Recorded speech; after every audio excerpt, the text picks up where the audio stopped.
সেগুলো হয়তো একটা প্রভাব পড়েছে, আমরা জানি না, কিন্তু আমরা জানতে চাই, আমরা সত্যি সত্যি জানতে চাই। আর যে সদস্য সংখ্যা দিয়ে যদি বলেন, আমি একটু আগে বলেছি, যদি সদস্য সংখ্যা গুণে রাজনৈতিক দলের কথা বলেন, তাহলে তো গ্রামীণ ব্যাংক বাংলাদেশের সবচেয়ে বড় রাজনৈতিক দল। ঠিক আছে, গ্রামীণ ব্যাংকে যেতে বড় কোন কোন সংস্থা আপনি পাবেন যেখানে লিখিত সদস্য আছে?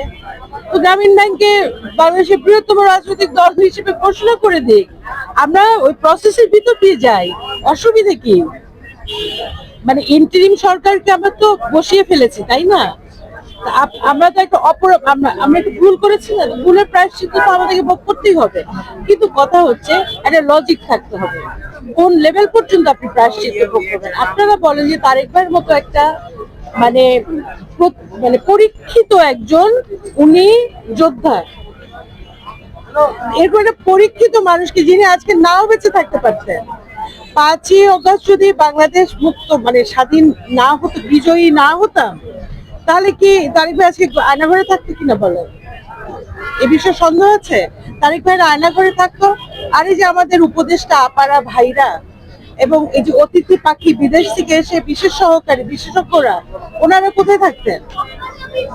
ওনারা কি মস্কোতে থাকতেন?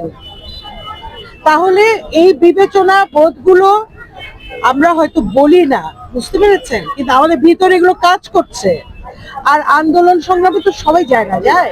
জুলাই মাসে কত আঙ্কেলরা দরজা বন্ধ করেছিল না, দেখেন নাই? উত্তরা সেই ভিডিও, ছেলেরা বলছে আঙ্কেল একটু দরজাটা খুলেন, পুলিশ আমাদেরকে মারবে। আঙ্কেলরা দরজা খুলেছিল। ওটা কি জুলাইয়ের বাস্তবতা ছিল না? ওই আঙ্কেল গুলো এখন নির্বাচন কমিশনে বসা, ঠিক আছে? ওই হাসিনার ডিম গুলো বুঝতে হবে আপনাদেরকে, ওই আঙ্কেল গুলো কারা ছিল? হাসিনার পালা পোষ্য লোকগুলো ছিল না? কেউ ব্যাংকে, কেউ সংবাদপত্রে, কেউ মিডিয়ায়, কেউ সচিবালয় এবং নির্বাচন কমিশনেও। ওই আঙ্কেলদেরকে তো আমরা সরাই নাই, ভুল অনেকগুলো হয়েছে। সরান নাই কেন? অনেকে অনেকে ধারণা করতেছে যে সবাই আসলে আওয়ামী লীগের ভোট পাওয়ার জন্য। না না, এটা সরানো উচিত ছিল জুলাইয়ের পর। ঠিক আছে, এখন আপনি কি, আমরা তো প্রতারিত বোধ করি, দেখেন না? সবাই বলে, এ বলে আমি প্রতারিত, ও বলে ও আমাকে, মানে কি হোল একটা প্রতারণার চেন চলছে তো।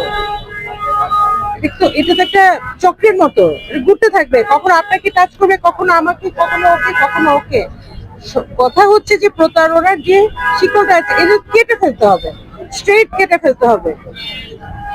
এখন আর ধামা চাপা এগুলো করার সময় নেই। আপনারা দেখেন নির্বাচন কমিশনের কাছ থেকে কোনো উত্তর আনতে পারেন যে, বরঞ্চ আপনারা বলেন যে কেন গ্রামীণ ব্যাংক বাংলাদেশের বৃহত্তম রাজনৈতিক দল হবে না? সবচেয়ে বেশি কর্মী সদস্য লিখিত তাদের। আমরা বলছি সেটা নিয়ে একটা আন্দোলন করতে পারি। আপনাদের থেকে আমরা দেখছি যে মানে ডেস্টিনি যে তারা জনগণ পার্টি, তারা নিবন্ধন পেয়ে গেল। আপনারা আসলে ওরাও তো মনে হয় এইসব টাকা পয়সা ব্যবসা করে। আমি আমি খুব বিষয়টা খুব বেশি ভালো জানি না, যে MFL না কি বলে। আমি যেটুকু জানি, ওখানে ওই ক্ষুদ্র ঋণের মতো একটা ঋণের একটা সাইকেল আছে। তো স্বাভাবিক আপনি সারপ্রাইজ হবেন কেন? ওরা ওরা নিবন্ধন পাবেন নাকি? পাবে না তো কি আম জনতার দল নিবন্ধন পাবে? তার মানে কি টাকার বিনিময়ে তারা দল? টাকা এবং প্রভাব, এর বাইরে কিছু নাই। হয় আপনার গাড়ি বাড়ি ফ্ল্যাট লাগবে, নাহলে আপনার পদ পদবি চেয়ার লাগবে, এর বাইরে কিছু নাই। আরেকটা বিষয় হচ্ছে, সরকারের পক্ষ থেকে বা কোনো উপদেষ্টা আপনাদেরকে বাধা দিয়েছে, এরকম কোনো কিছু মনে হচ্ছে কিনা? না, আমরা মনে করা করির উপরে মনে করাটা ঠিক না, প্রেডিকশন করা ঠিক না। কিন্তু আমরা তো বলেছি যে উপদেষ্টাদের কাজ নির্বাচনটাকে অনুষ্ঠিত করা, যেন একটা স্বচ্ছ, সুন্দর, সুষ্ঠু, কালো টাকা বিহীন, পেশিবিহীন একটা নির্বাচন হয়। তো যেই উপদেষ্টাদের দায়িত্ব রাষ্ট্র পরিচালনা, তার একটা অংশ হচ্ছে নির্বাচন পরিচালনা করা, সেই উপদেষ্টারা কি করে নির্বাচনে আপনি আবার প্রার্থীও হতে পারেন? আপনি পারেন সেটা? এটা কি হয়? এখন কেউ কেউ বলেন যে এনসিপির ভাইরা নাকি, তবে আমি বিশ্বাস করি না যে এনসিপির ভাইরা এই কাজ করবে।